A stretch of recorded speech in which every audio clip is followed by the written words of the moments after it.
फिर से मैं एक न्यू वीडियो स्टार्ट करने से पहले मैं डिस्क्लेमर देना चाहता हूँ। हमारे वीडियो में खून खराबा रोमांटिक सीन एंड 18+ मोमेंट था, तो अगर आप लोग बच्चे हो तो प्लीज़ इस वीडियो को मत देखना, और अगर देखना चाहते हो तो अपने पेरेंट्स की परमिशन लेके देखना।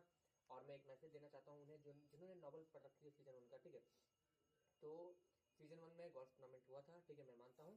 और काफ़ी सारे लोग कन्फ्यूज हो रहे हैं कि भाई पहले यूनिवर्स में जाके मतलब वीर जो है अंडा बन गया था 200 सालों के लिए, मतलब ऐसा सब कुछ है, ठीक है। तो वो सब मैं नहीं डाल सकता हूँ, खुद समझो। और मतलब क्यों नहीं डाल सकता वो मैं बता देता हूँ, ठीक है। और स्टोरी अलग लग रहा है तुम लोग को, तो ये समझ लो सीजन 1 और सीजन 2 दोनों मिक्स करके डाल रहा हूँ, क्योंकि जो मतलब स्टोरी नहीं आया है वहाँ पे, ठीक है, ऑफिशियली, तो उसे मैं यहाँ कवर कर रहा हूँ ताकि वो स्टोरी भी आप लोग को पता चल सके, जो कि बीता नहीं है, मतलब बीत चुका है लेकिन आप लोग को सुनाया ही नहीं गया है, ठीक है। ऐसा मतलब मैं क्लियर नहीं कर पा रहा हूँ ठीक से, ठीक है। आप लोग समझ रहे हो, आप लोग समझदार हो, आप लोग समझ रहे हो, ठीक है। जैसे कि मान लो गॉल्फ टूर्नामेंट हुआ था सीजन 1 में, और गॉल्फ टूर्नामेंट सीजन 1 में हुआ था, ठीक है। और स्काई पैलेस के लीडर से फाइट हुआ था सीजन 2 में, तो दोनों फाइट को जोड़ दिया मैंने, ठीक है। गॉल्फ टूर्नामेंट के अंदर स्काई पैलेस के लीडर के साथ फाइट हुआ, तो एक तरीके से सीजन 1 और सीजन 2 दोनों एक साथ कवर हुआ, ठीक है, समझे। सीजन 2 भी मतलब वो हो रहा है, मतलब एक्सप्लेन कर रहा हूँ मैं, और साथ में सीजन 1 को भी मैं चेप रहा हूँ, ताकि सीजन 1 जो है जो छूट गया है वो भी एकदम क्लियर होते रहे, ठीक है। क्योंकि सीजन 1 में बहुत सारी चीज़ें ऐसी हैं जिसकी वजह से स्टोरी सीजन 2 की ही आगे नहीं बढ़ रही थी, ठीक है। तो उसकी वजह से मुझे कन्वर्ट करके थोड़ा बहुत, ठीक है। और पहले यूनिवर्स का भी सीन जो है मतलब समझ जाओ, जिन्होंने नॉवल पढ़ रखा है तो मतलब बताने का जरूरत नहीं है आगे क्या क्या हो सकता है, ठीक है।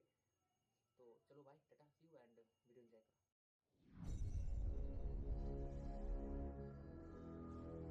वीर उस बच्ची को इग्नोर करता है और फिर वीर उन गॉड्स के बॉडी के पास जाता है, जहाँ पर उन बॉडीज में अब कुछ नहीं बच गया था। वो धूल बनकर वहीं उड़ गई थी, लेकिन उन बॉडीज के अंदर से 3-4 छोटी छोटी लाइट्स निकली थी, जिन्हें वीर छूता है और वीर के पास स्क्रीन पर कुछ शब्द दिखने शुरू हो जाते हैं। God jeans +1। वीर के पास स्क्रीन पर यही शब्द करीब 10-12 बार आते हैं। क्योंकि वहां पर 10-12 गॉड्स मौजूद थे, इसलिए वीर ने सभी को मार दिया था और वीर को 10-12 जीन पॉइंट्स भी मिल गए थे। चलो, कम से कम शुरुआत तो बुरी नहीं हुई। वीर अपने कंधों को उचकाते हुए और अपने हाथ पांव को ऐसी फोड़ते हुए कहता है।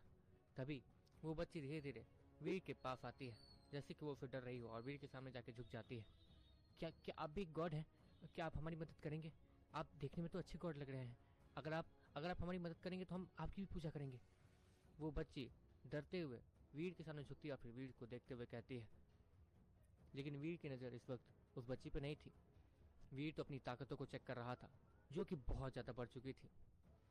मैं शायद अब डिवाइन गॉड्स के साथ लड़ सकता हूँ, अगर मैं और भी थोड़ी ताकत इकट्ठा कर लूँ तो, वीर मनी मन सोचता है।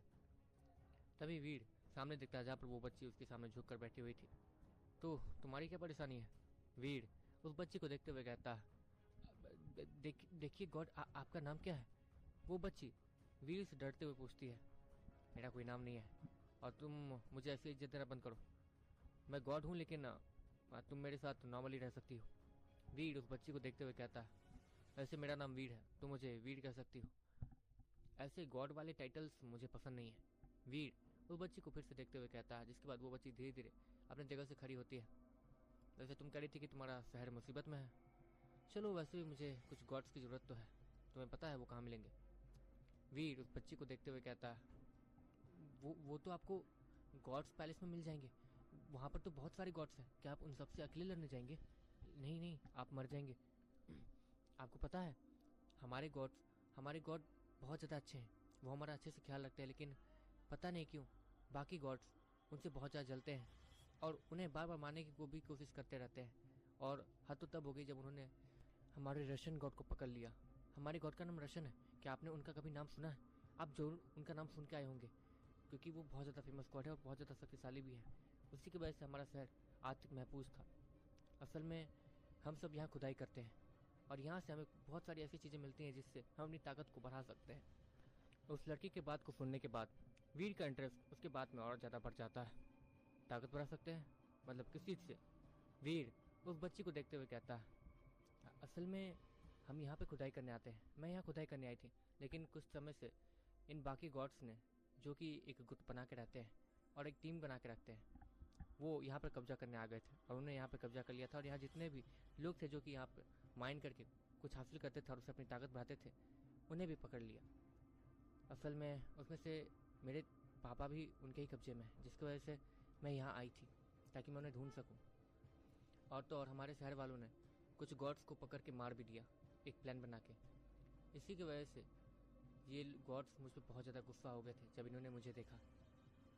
वीर इस वक्त तक उस बच्ची की बात को सुनने के बाद अच्छे से कंफर्म हो गया था कि आखिर वो बच्ची उसे डर क्यों रही थी। जब उस गॉड को मारने वाली बात आई थी तो वो वीर को तिरछी नज़र से देख रही थी, कहीं वीर गॉड की मारने वाली बातों से गुस्सा तो नहीं हो रहा है।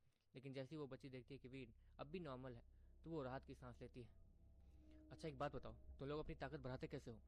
वीर उस बच्ची को देखते हुए फिर से कहता है, आसान है, मतलब आसान नहीं है, हमें यहाँ पे माइंड करना पड़ता है, मतलब बहुत सारी चीज़ें खोजनी पड़ती हैं, तब जाके हमें कुछ ट्रेजर्स मिलते हैं।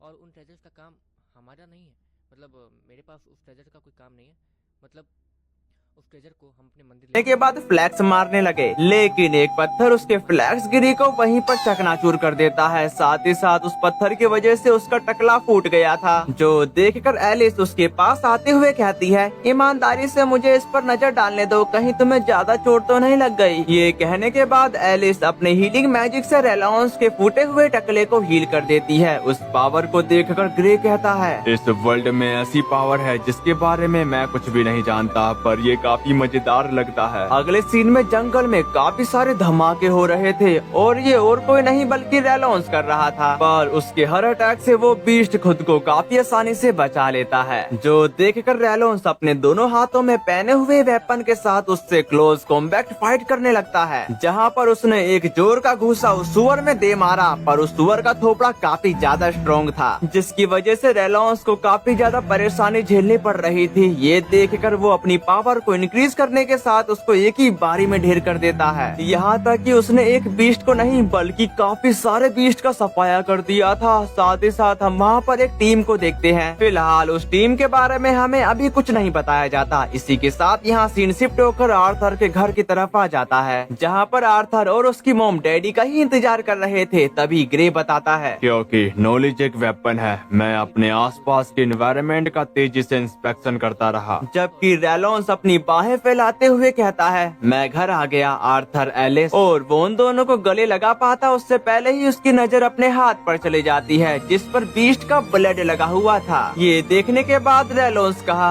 अरे असल में मुझे गले लगने से बचना चाहिए। तभी ग्रे उसकी तरफ देखने के साथ कहता है, यह ऐसा समाज है जहाँ पर लोगों को वेपन रखने की परमिशन है। यह खतरे के लेवल को दर्शाता है। इसका मतलब है कि मुझे जितनी जल्दी हो सके अपने लिए पावर हासिल करनी होगी। दूसरी तरफ एलिस रेलॉन्स की ऐसी हालत को देखकर पूछती है, क्या तुम ठीक हो, क्योंकि तुम काफी समय बाद घर आए हो। जिस पर रेलॉन्स बताता है, चिंता की कोई बात नहीं है, ये काफी जल्दी पूरा हो गया। उसकी ऐसी बातों को सुनकर एलिस राहत की सांस लेते हुए कहती है, अच्छी बात है, और अब जब तुमने डैडी को हेलो कह दिया है तो अब झपकी लेने का समय है। ये कहने के बाद एलिस आर्थर को धीरे धीरे हिलाने लगी, जिसकी वजह से आर्थर को नींद आने लगी। तभी किंग ग्रे उसकी तरफ देखने के साथ कहता है, उन दिनों निराशाओं का कोई अंत नहीं है, लेकिन ऐसे पल इतने बुरे नहीं होते। फिर हम ग्रे के पास्ट की तरफ आते हैं, जहाँ पर दो असासिन ने ग्रे पर हमला कर दिया था, पर ग्रे सोने के बावजूद भी उसको उनके आने का एहसास हो जाता है, जिसके साथ ही उसने अपने डैगर के साथ उन दोनों को वहीं जान से मार दिया। फिर वो कहता है, क्योंकि मुझे जब चाह सोने की आजादी थी, लेकिन अब कुछ ऐसा है जिसकी मुझे आदत नहीं है। इसी के साथ दिन बीतते गए। दिन बीतने के साथ आर्थर इस दुनिया के बारे में काफी कुछ जान चुका था, यहाँ तक कि वो थोड़ा सा बड़ा भी हो जाता है। दूसरी तरफ उसकी मॉम उसको चलता देखकर रेलॉन्स से कहती है, ध्यान रखना कि वो किसी से टकरा ना जाए। उसकी इस बात पर रेलॉन्स पूरी तरीके से तैयार था, जबकि आर्थर चलते चलते मिरर के पास आकर रुक जाता है, जो देखकर रेलॉन्स बताता है, देखो छोटा आर्थर अपना रिफ्लेक्शन देख रहा है। जबकि आर्थर अपना चेहरा देखने के साथ अपने मन में कहता है, छोटा आर्थर, इतने महीने बीत गए हैं और मैं अभी तक उस नाम का आदी नहीं हो पाया हूँ, लेकिन यह कोई चिंता की बात नहीं है। उसके कुछ देर बाद आर्थर सो जाता है। तभी उसकी मोम एक पप्पी देने के साथ स्वीट ड्रीम आर्थर कहकर वहाँ से चली जाती है। मोम के जाने के बाद आर्थर तुरंत अपनी आंख खोलता है और वो अपनी सूझबूझ का इस्तेमाल करने के साथ चादर नीचे गिरा चुका ताकि वो उससे नीचे उतर सके, और आर्थर ने बिल्कुल ऐसा ही किया। फिर वो एक इवल स्माइल के साथ जाते हुए कहता है, आखिरकार मैं अपने ऑर्गन पर कंट्रोल पा लिया हूँ। मैं लगभग वहाँ पहुँच पहुंच गया हूं जहां मुझे बिना किसी का ध्यान अपनी ओर आकर्षित किए बिना तेजी से आगे बढ़ना होगा। जिसके बाद आर्थर अपनी मोम से नजरें बचाकर अपने घर की लाइब्रेरी में घुस जाता है। इतनी सारी किताबों में वो एक किताब को बाहर निकाल कर पढ़ने लगा। साथ ही साथ वो बताता है, नॉलेज एक वेपन है और आखिरकार मुझे वह मिल गया जिसकी मुझे तलाश थी, यानी इस वर्ल्ड की जानकारी।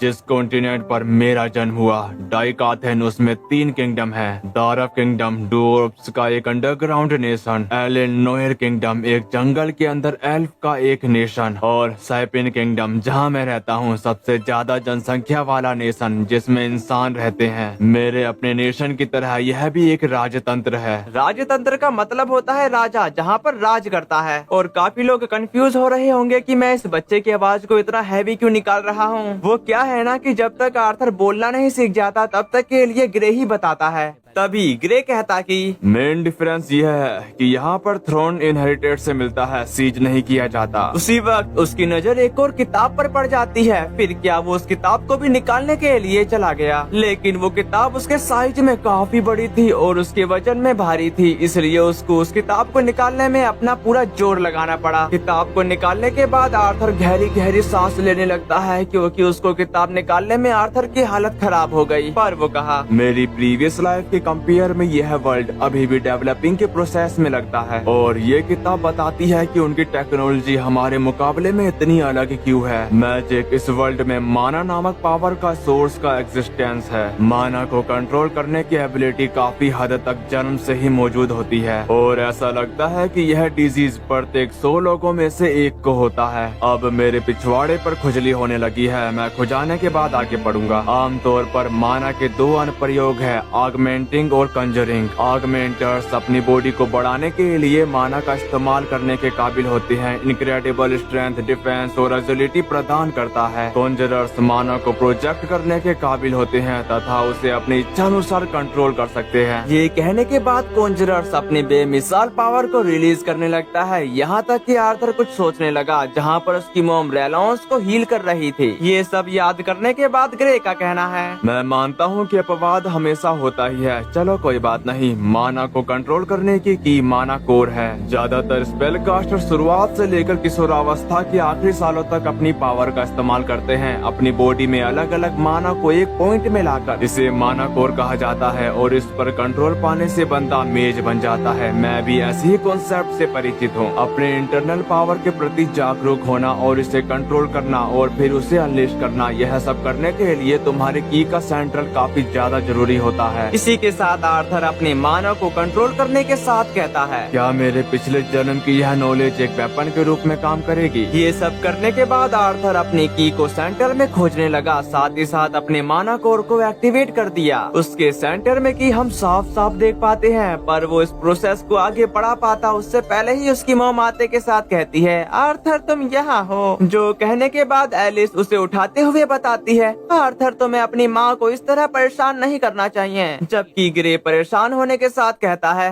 मैं पकड़ा गया। तभी उसकी मोम को अजीब सा एहसास होने लगता है, जो फील करने के बाद वो अपना माथा आर्थर के माथे से मिला देती है। जो देखकर ग्रे परेशान होने के साथ कहता है, क्या उसने मुझे नोटिस किया? तभी उसकी मोम बताती है, क्या तुमने पूप किया है? मोम की ऐसी बातों को सुनकर ग्रे कहा, मुझे लगता है आपको निराश करने के लिए मुझे माफ करना, लेकिन आप पाएंगे कि मैंने ऐसा कुछ भी नहीं किया है। फिर वो अपना पिछवाड़ा चेक करने लगा। तभी उसको पड़ पड़ पड़ की आवाज आती है, जो सुनकर मोमी का कहना है, मैं जानती थी। और आर्थर को भी एहसास हो चुका था कि मैं गलत था, पर वो कहता है, यह कितना भयानक है। मैं शायद इतना ज्यादा फोकस था कि इस पर ध्यान ही नहीं दे पाया। इसी के साथ उसकी मोम वहाँ से जाते हुए बताती है, चलो तुम्हारा डायपर बदलते हैं। जाते समय ग्रे बोला, यह बॉडी सच में कारागार है और मुझे ज्यादा पावर हासिल करनी होगी। इसके कुछ देर बाद हम ठंडी हवाओं के साथ घर के अंदर का सीन देखते हैं, जहाँ पर एलिस कुछ लिखने के साथ कह रही थी, आर्थर के जन्म के 2 साल हो गए हैं। समय सचमुच उड़ जाता है। वह दुनिया का सबसे प्यारा छोटा लड़का है, साथ ही बहुत क्यूरियस भी, और इतना प्यारा, लेकिन हमने उसे कभी मुस्कुराते नहीं देखा।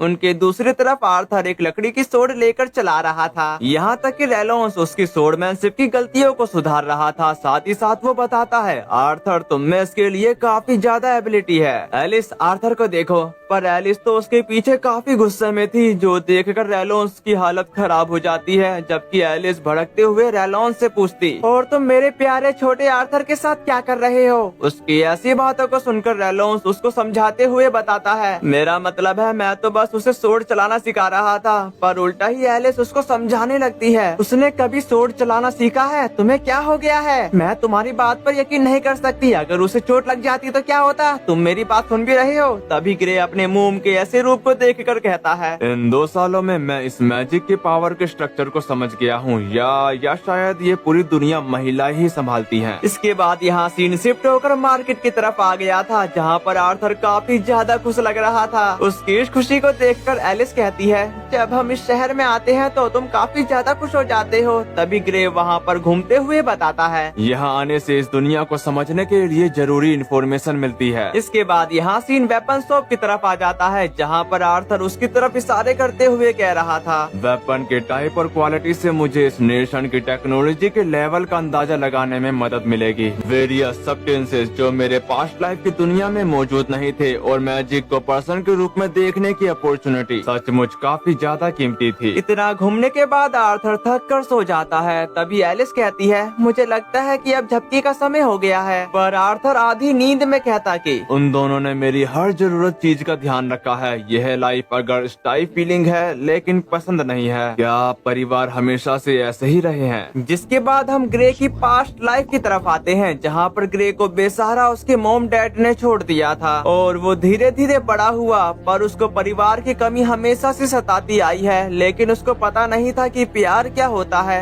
तभी ग्रे बोला, मुझे नहीं पता होगा, लेकिन यह काफी आरामदायक है। उसको सुलाने के बाद उसकी मॉम धीरे से कहती है, अच्छे से सो जाओ। तुम्हें पता है आर्थर, मुझे खुशी होती है जब तुम पढ़ने के लिए बिस्तर से बाहर निकलते हो, और जब हम मार्केट में होते हैं तो तुम्हारी आंखें कैसे चमक उठती हैं। तुमको जरूर यह रेलोन्स से मिला होगा। एक दिन उसकी तरह तुम भी भागकर दुनिया देखना चाहोगे। हालांकि मैं चाहती हूँ कि तुम ज्यादातर आरामदायक जीवन जियो। नेक्स्ट सीन में आर्थर अपने डैड की प्रैक्टिस को देख रहा था, जहाँ पर उसके डैड एक स्पेल कास्ट करने के साथ माना कोर की एनर्जी को बढ़ाने लगते हैं, जो देखकर ग्रे का कहना है, मैं काफी लड़ाकू हूँ क्योंकि मेरे पास सीखने के लिए एक लाइफ एग्जाम्पल है। दूसरी तरफ उसके डैड अपनी एनर्जी को चारों ओर फैलाते हुए पत्थरों को उठाने के साथ उसके टुकड़े टुकड़े कर देते हैं। फिर वो आर्थर की तरफ फ्लैक्स मारते हुए कहते हैं, तुम्हारे डैडी हैंडसम है ना? पर ग्रे कुछ और ही सोचकर बताता है, पत्थरों को उठा लेना ज्यादा तेज होगा। वो अभी यही सब सोच रहा था, तभी उसकी मोम आते के साथ आर्थर से कहती है,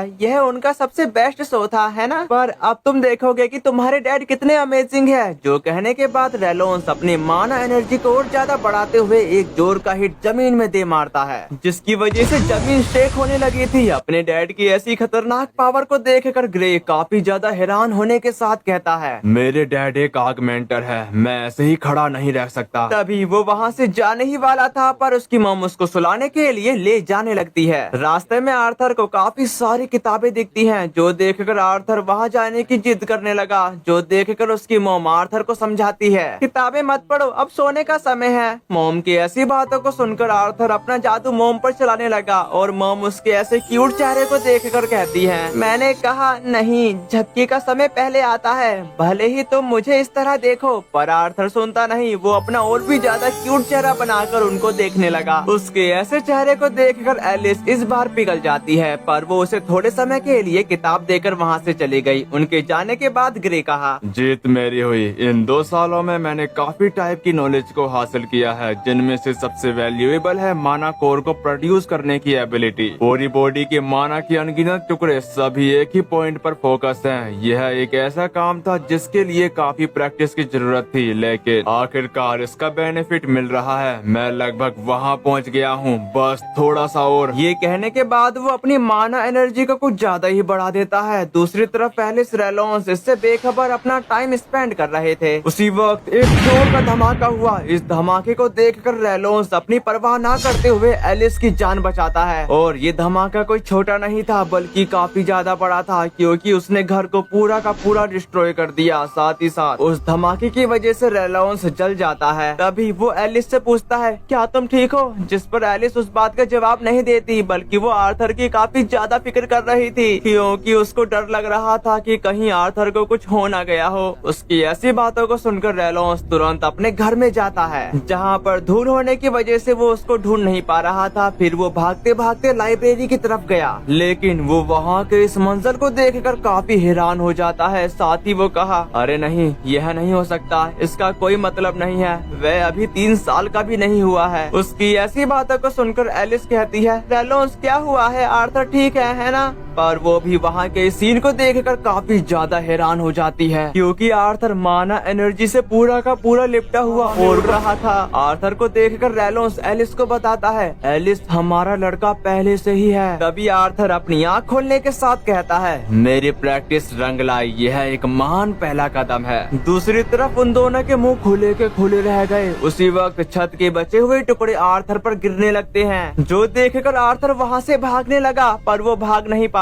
और वो छत के टुकड़े आर्थर के काफी करीब आ चुके थे। पर उसके मॉम एंड डैड वक्त पर आकर आर्थर को बचा लेते हैं, जबकि आर्थर अपनी माँ की तरफ देखते हुए कहता है, यह सही है, ये दोनों मेक श्योर करेंगे कि मैं सेफ हूँ। मॉम एंड डैड का कर्तव्य ऐसा ही होता है। जिसके बाद वो दोनों रोने लगे। साथ ही साथ एलिस कही, भगवान का शुक्र है कि मुझे राहत मिली। पर आर्थर को समझ में नहीं आ रहा था कि ये रो क्यों रहे हैं, क्योंकि उन्होंने बस अपना कर्तव्य पूरा किया है, उन्हें इस पर गर्व होना चाहिए। पर मैं समझ नहीं पा रहा, यह कुछ ऐसा है जो मैं इस वर्ल्ड लिटरेचर से नहीं सीख पाया, कुछ ऐसा जो मैं अपने प्रीवियस लाइफ में कभी नहीं सीखा। कोई मुझे बताओ, ये वास्तव में है क्या? ये कहने के बाद आर्थर, मेरा मतलब ग्रे, पहली बार रोता है। इसी के साथ चैप्टर 1 एंड हुआ। और आपको कौन सा सीन सबसे ज्यादा अच्छा लगा है कमेंट में जरूर बता देना। वैसे मेरे को कमेंट में बताओ कि यह सीरीज कंटिन्यू करनी चाहिए कि नहीं। तो फिर मिलते हैं, सायोनारा।